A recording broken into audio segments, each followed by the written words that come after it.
శ్రీ లలితా సహస్రనామాలలో నకదీధితి సంచన్న నమజ్జన తమోగుణ అనే నామానికి ఇప్పుడు మనం అర్థం తెలుసుకుందాం. తన పాదాలకు నమస్కరించే వారి తమో గుణాన్ని తన కాలి గోటి కాంతి చేత నాశనం చేసేది లలితాదేవి. తమో గుణం అంటే అజ్ఞానం. అమ్మ పాదాలకు నమస్కారం చేసిన వారి అజ్ఞానం పటాపంచలైపోతుంది. దేవి పాద ధ్యానం అజ్ఞానాన్ని తొలగిస్తుంది. సూర్యభగవానుడు వెలుపల ఉన్న చీకటిని మాత్రమే పోగొట్టగలడు. కొండగుహలలోని చీకటిని, హృదయాలలోని అజ్ఞానమనే చీకటిని పోగొట్టజాలడు. కానీ దేవి పాదాల నఖకాంతి నమస్కరించే జనుల కిరీట మణికాంతుల కంటే అధికంగా ఉంటుంది. ఆ కాంతి నమస్కరించే వారి హృదయాల్లో ప్రవేశించి వారిలో దాగిన తమోగుణమనే చీకటిని సంచలనం చేస్తుంది. సూర్యకాంతి చొరబారలేని ప్రదేశాలకు కూడా దేవి పాద నఖకాంతులు ప్రసరింపగలవు.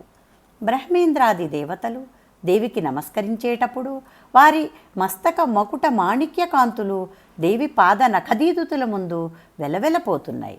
వారి కిరీట మణుల కాంతుల కంటే దేవి నఖదీదితి సముజ్వలమై భాసిస్తోంది.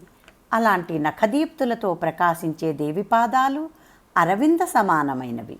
అలాంటి స్వచ్ఛమైన కాంతులతో దేవి పాదాలు తన్ను ఆశ్రయించిన వారికి అమృతత్వాన్ని అనుగ్రహిస్తాయి.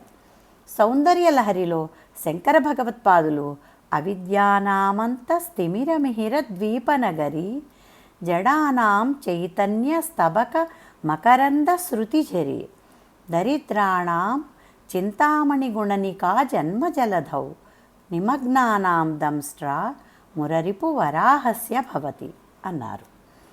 అజ్ఞానమనే అంధకారంలో వర్తించేవారికి దేవి పాద నఖకాంతి సూర్యుడుదయించే ద్వీపానికి మూలం వంటిది.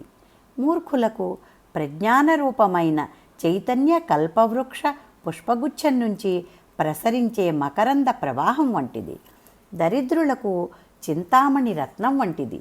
సంసార సముద్రంలో మునిగి దరికానక విలపించేవారికి ఆదివరాహం యొక్క దంష్ట్ర వంటిది. వరాహ దంష్ట్రలు సముద్ర గర్భంలో పడిన భూగోళాన్ని ఉద్ధరించగలవి అని దేవి పాదపద్మాలకు నమస్సులర్పించారు. దేవి పాద నఖకాంతి సముద్రంలో మునిగిన వారికి ఉద్ధారకమైన వరాహ దంష్ట్ర. దేవి పాద సందర్శనం సర్వపాప పరిహారకం. ప్రాతరుత్థాయ చరణౌ మాతుః వంద్యేత్. నిద్రలేవగానే తల్లి పాదాలకు నమస్కరించాలి. దేవి పాదాభివందనం సర్వశుభసంధాయకం. పితుః శతగుణం మాతా గౌరవేణాతిరిచ్యతే. తండ్రి కంటే తల్లి 100 రెట్లు గొప్పది. రామాయణంలో సీతావియోగతపుడైన రామునికి సుగ్రీవుడు సీత నగల మూటను చూపించాడు.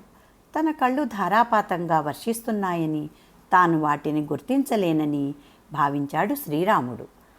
ఆ నగలు సీతవో కావో గుర్తించమని లక్ష్మణుడితో చెప్పాడు.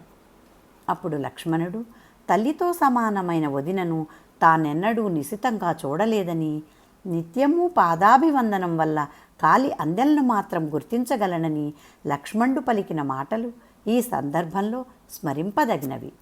మాతృపాదాభివందనం ప్రాతకాల కర్తవ్యం. అందుచేత నిత్యము దేవి పాదాలకు నమస్కరించే వారికి సర్వపాప నివృత్తి, శుభప్రాప్తి కలుగుతాయి. ఈ నామం కూడా 16 అక్షరాలు కలిగిన నామం కాబట్టి ఎక్కడా విభజించకుండా ఒకే నామంలా పలకాలి. శ్రీమాత్రే నమః.